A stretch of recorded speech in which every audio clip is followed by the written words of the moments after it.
Good morning dear students. आज का हमारा लेक्चर 5 है फिजिक्स का।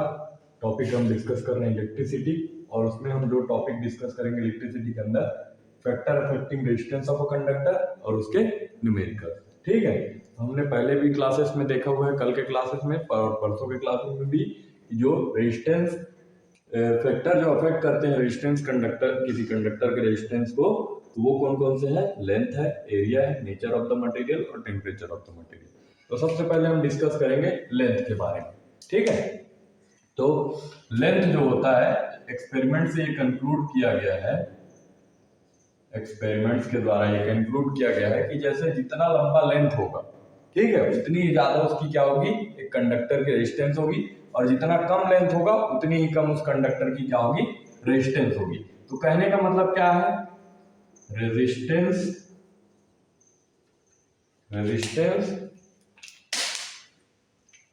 is directly proportional to length of a conductor।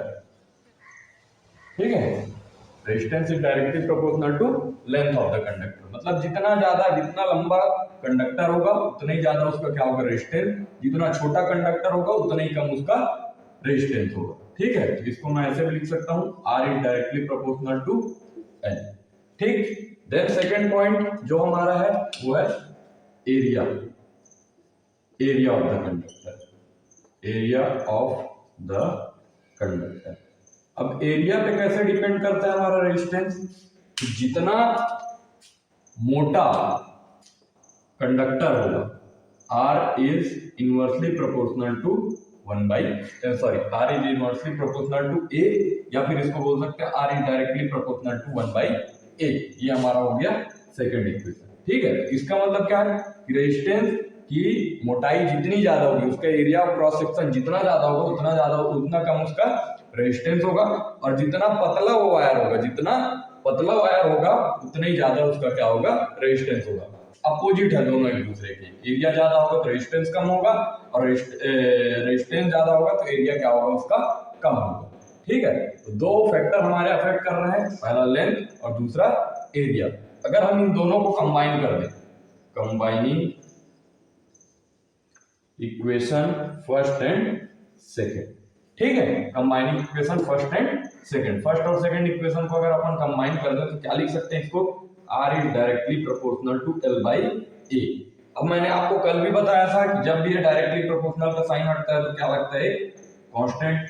तो यहाँ पे जो कांस्टेंट होता है उसको क्या बोलते हैं हम, रो, RHO, रो। ठीक है, इसको पूरा नाम इसका क्या है, resistivity of the conductor, resistivity of the conductor. जैसे रेजिस्टेंस की वैल्यू बार बार चेंज होती रहती है, सिमिलरली रेजिस्टिविटी की वैल्यू भी क्या हो सकती है, हर कंडक्टर के लिए अलग अलग होती है। ठीक है, तो R equal to rho by L या L अपॉन A आ गया। रो क्या है हमारा, रेजिस्टिविटी है। अब रो की वैल्यू अगर हमको लिखनी है तो क्या लिख सकते हैं, रो इक्वल टू R, ये इधर चला जाएगा A, और L नीचे आ जाएगा, rho equal to R into A by L। ये हो गया हमारा तीसरा फॉर्मूला। ठीक है, अब अगर इसके SI यूनिट की बात करें, जैसे हमको रेजिस्टेंस का पता क्या होता है, ओम होता है, A एरिया मीटर स्क्वायर और L लेंथ मीटर, है ना। तो इसमें रख देते हैं फॉर्मूले में, ओम इंटू एरिया का मीटर स्क्वायर और लेंथ का मीटर, मीटर से मीटर कट गया, रो इक्वल टू क्या बचा, ओम मीटर। तो SI unit of resistivity is ohm metre. ठीक है, SI यूनिट क्या होगी, रेजिस्टिविटी की ओम मीटर होगी। ठीक है, इसको आगे देखते हैं। देन थर्ड पॉइंट, तो ये हमारा क्या हो गया, फॉर्मूला आ गया यहाँ से, तीसरा फॉर्मूला। इसी का यूज, इसका या फिर इस फॉर्मूले का यूज हम क्या करेंगे, इस न्यूमेरिकल्स में करेंगे। ठीक है, उसके बाद थर्ड है नेचर ऑफ द मटेरियल, जिसपे हमारा रेजिस्टेंस जो है वो डिपेंड करता है। तो resistance of the material depends upon the nature of the material. ठीक है, the electrical resistance of a conductor depends upon the nature of material of which it is made. जिस टाइप के भी मटेरियल से ये बना हुआ है हमारा रेजिस्टेंस, उसके नेचर के ऊपर, उसकी रेजिस्टिविटी के वैल्यू के ऊपर हमारा रेजिस्टेंस जो है वो डिपेंड करेगा। अब एक चीज और समझिए, अगर मैं एक कंडक्टर ले लूं, ठीक है, जिसका क्रॉस सेक्शन एरिया क्या है मेरा 1 मीटर स्क्वायर है और लेंथ क्या है 1 मीटर है, तो रेजिस्टिविटी को मैं और एक तरीके से कैसे डिफाइन कर सकता हूं? तो रेजिस्टिविटी की वैल्यू क्या हो जाएगी वहां पे 1, अब रख देते हैं इस फॉर्मूले में, तो R into 1 metre square upon 1 metre, R equal to क्या आ गया मेरा इस केस में रो। तो जो रेजिस्टिविटी की वैल्यू होगी सेम वैल्यू क्या हो जाएगी रेजिस्टेंस की। अगर कंडक्टर हमारे पास है 1 मीटर स्क्वायर एरिया का और लेंथ है उसका 1 मीटर, तो वहां पे मेरे को जो रो की वैल्यू मिलेगी वो क्या मिल जाएगी R के बराबर मिल जाएगी। ठीक है, अब उसके बाद वहीं से अपना नेचर ऑफ मटेरियल कंक्लूड हो जाता है कि जिस भी मटेरियल का कंडक्टर उठाएंगे उसकी रेजिस्टिविटी की वैल्यू जो भी होगी तो उसके उस रेजिस्टेंस की वैल्यू उसके रेजिस्टिविटी की वैल्यू पे डिपेंड करेगी। ये हमारा हो गया नेचर ऑफ द मटेरियल। ठीक है, देन उसके बाद अपन आ जाते हैं फोर्थ पॉइंट हमारा temperature of the material. Effect of temperature ये बोल सकते हैं इसको, टेम्परेचर ऑफ द मटेरियल ना बोल करके क्या बोलेंगे इफेक्ट ऑफ टेम्परेचर। ठीक है, टेम्परेचर का क्या इफेक्ट पड़ेगा हमारे रेजिस्टेंस के ऊपर। तो जैसे जैसे किसी भी मेटल में, ठीक है, मेटल की पहली बात कर लेते हैं फिर नॉन मेटल में जाएंगे। मेटल में अगर हम टेम्परेचर क्या करें इंक्रीज करें तो रेजिस्टेंस क्या होगा इंक्रीज होगा। ठीक है, टेम्परेचर अगर मेटल का इंक्रीज करेंगे तो क्या होगा रेजिस्टेंस भी उसका इंक्रीज होगा। और सेकेंड पॉइंट है हमारा, अगर हम मेटल या फिर इंसुलेटर है ना, अब इंसुलेटर की अगर बात करें, इंसुलेटर इसको मेटल के जगह में कंडक्टर भी बोल सकते हैं। ठीक है, कंडक्टर केस में क्या होता है अगर टेम्परेचर बढ़ाते हैं तो रेजिस्टेंस क्या होता है बढ़ता है। ये वन लाइनर क्वेश्चन है।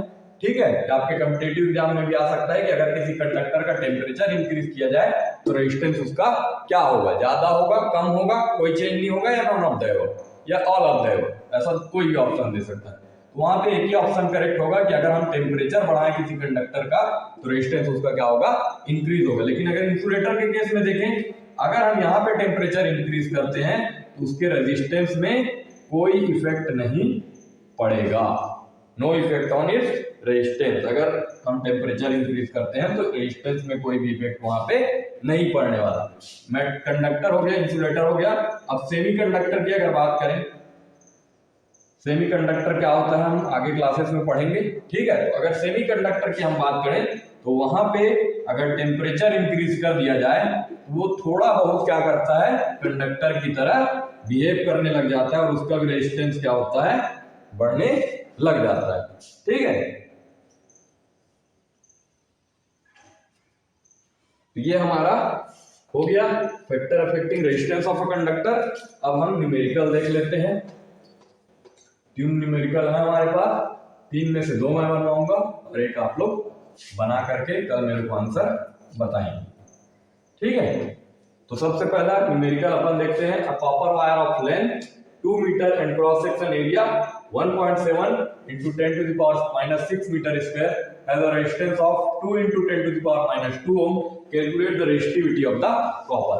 ठीक है, कॉपर वायर हमारे पास, सबसे पहले कॉपर वायर बना लो आप। ठीक है, इसका एरिया कितना दिया हुआ है, लेंथ एरिया दिया हुआ है 1.7 into 10 to the power minus 16 metre square और लेंथ दिया हुआ है 2 मीटर, तो 2 मीटर इसका लेंथ हो गया। ठीक है, एरिया इसका दिया हुआ है 1.7 into 10 to the power minus 6 metre square. Calculate the resistivity of the copper, और कुछ दिया है क्या, रेजिस्टेंस दिया हुआ है, रेजिस्टेंस दिया है 2 into 10 to the power minus 2 ओम। ठीक, यूनिट आपको लिखना है, यूनिट अगर आप भूलते हैं तो आपकी गलती है, आपका नंबर काटा जा सकता है। तो R इक्वल टू हो जाएगा रो इंटू एल बाई ए, तो रो इक्वल टू क्या हो जाएगा R into A by L. ठीक है, रेजिस्टिविटी हमको निकालनी है, रख दो इस फॉर्मूला में।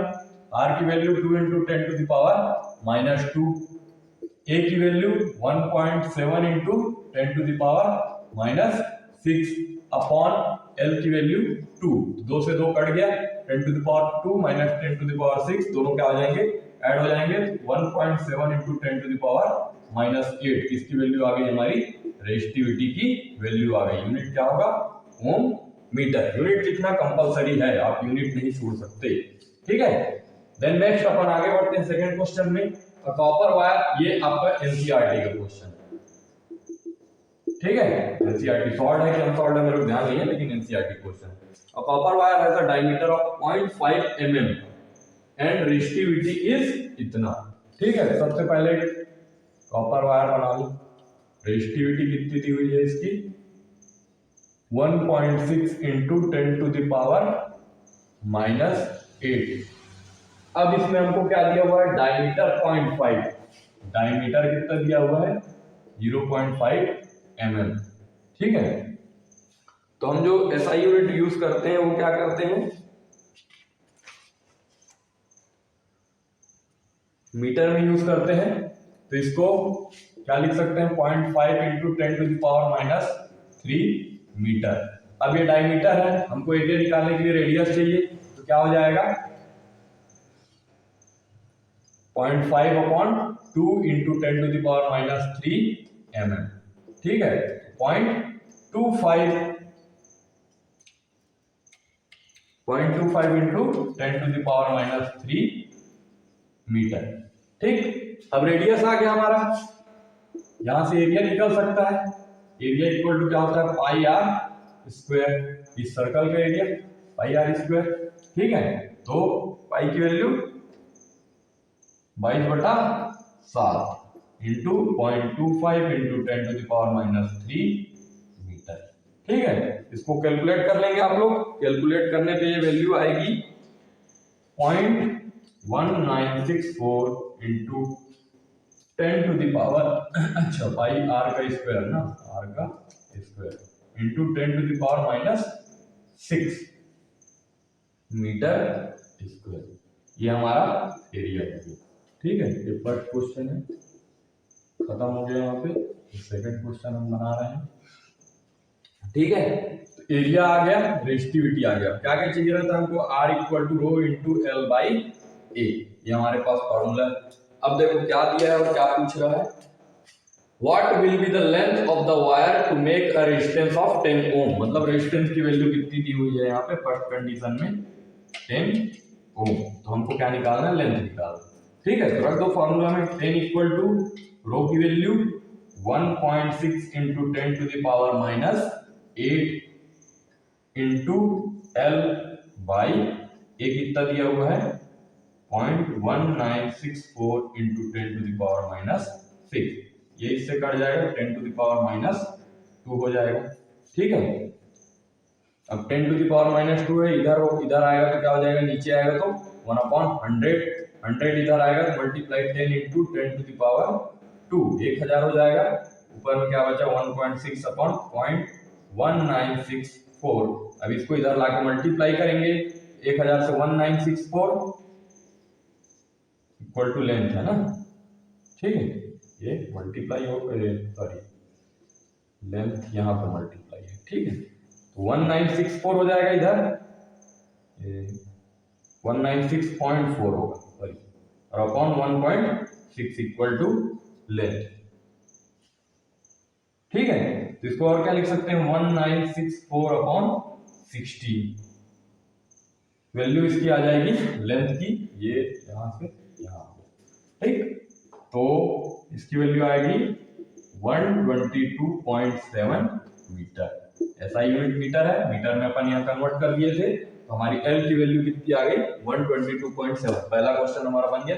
हाउ मच डज द, ये हो सकता है नीचे नहीं दिख रहा होगा, खैर कोई दिक्कत नहीं है, आप लोग इसको सॉल्व कर सकते हैं ना। लेंथ की वैल्यू मैंने यहाँ लिख दी है 122.7, और उसके बाद how much does the resistance change if the diameter is, ठीक है। इस क्वेश्चन को देखते हैं, सेकंड वाला यहाँ पे क्या है, सेकंड वाला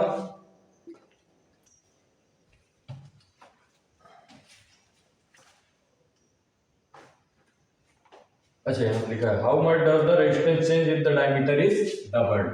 तो D2 मान लेते हैं, जो डायमीटर चेंज करना है वो क्या हो जाएगा 2D1 के इक्वल। ठीक है, तो सबसे पहले R1 की वैल्यू निकाल लेते हैं अपन। R1 इक्वल टू क्या हो जाएगा, रो चेंज नहीं हो रहा है, L चेंज नहीं हो रहा है, A चेंज हो रहा है, तो इसको A1 मान लेते हैं। ठीक है, तो rho into L upon pi R1 का होल स्क्वायर। ठीक है, अब 2R इक्वल टू क्या होता है D, दो गुना रेडियस का किसके बराबर D, तो इसमें 1 1 लगा दो। R1 इक्वल टू क्या हो जाएगा D1 बाई 2। ठीक है, इस R1 की वैल्यू यहाँ पे रख दो, क्या हो जाएगा rho into L by pi D1 by 2 का होल स्क्वायर। तो R1 की वैल्यू कितनी हो जाएगी, rho into L by pi D1 का होल स्क्वायर बाई 4। क्या हो जाएगा 4 rho into L by pi D1 का होल स्क्वायर। R1 की वैल्यू हमारे पास ये आ गई। ठीक है, अब सिमिलरली R2 के केस में क्या दिया, how much does the resistance change if the diameter is double. 2R2 by equal to D2, ये होगा हमारे पास 2R2 equal to D2। Then इसके बाद R2 equal to D2 by 2 मिलेगा अपने को, D2 बाई 2। ठीक है, और D2 इक्वल टू क्या दिया हुआ है अपने को 2D1 दिया हुआ है कंडीशन में। जो कंडीशन बोल रहा है हमारे पास resistance change if the diameter is doubled, मतलब D2 इक्वल टू क्या दिया हुआ है 2D1, ये अपने को गिवन। ठीक है, D2 equal to 2D1 given है, तो इसको मान लो फर्स्ट, इसको मान लो सेकंड। तो सेकंड को putting second in first, putting second in first, क्या हो जाएगा हमारा R2 इक्वल टू 2D1 रख देते हैं इसकी जगह, 2D1 बाई 2 हो जाएगा, 2D1 बाई 2। तो 2 से 2 कट गया, R2 इक्वल टू क्या मिला अपने को D1 मिला। ठीक, अब इधर आगे आ जाते हैं।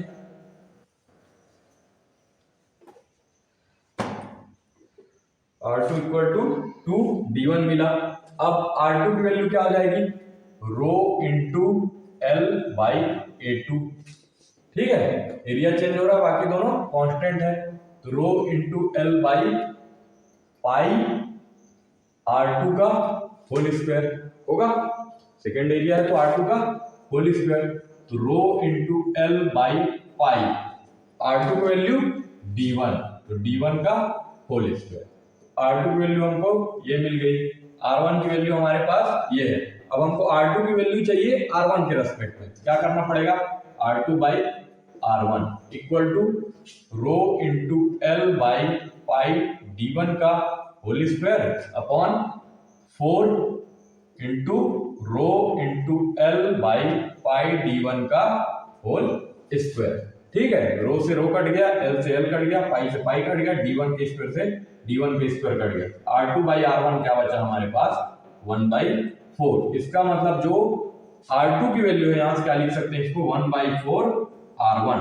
तो R2 की जो वैल्यू है R1 के वैल्यू के 1 बाई 4 टाइम्स होगी, या और क्या बोल सकते हैं इसको, अगर हम डायमीटर की वैल्यू क्या करें, resistance how much does the resistance change if the diameter is double, तो क्या बोल सकते हैं अगर डायमीटर को डबल करेंगे तो रेजिस्टेंस क्या हो जाएगा 1 बाई 4 टाइम हो जाएगा। If diameter is doubled then resistance becomes 1 by 4 times। ठीक है, तो यहाँ पे हमारा लेक्चर आज का कंप्लीट होता है। आपको ये क्वेश्चन बना के लाना है, 6 ohm resistance wire is doubled up by folding, calculate the new resistance of the wire. सोचिए इसमें क्या कर सकते हैं, वरना फिर इस क्वेश्चन को कल हम क्लास में कराएंगे। ठीक।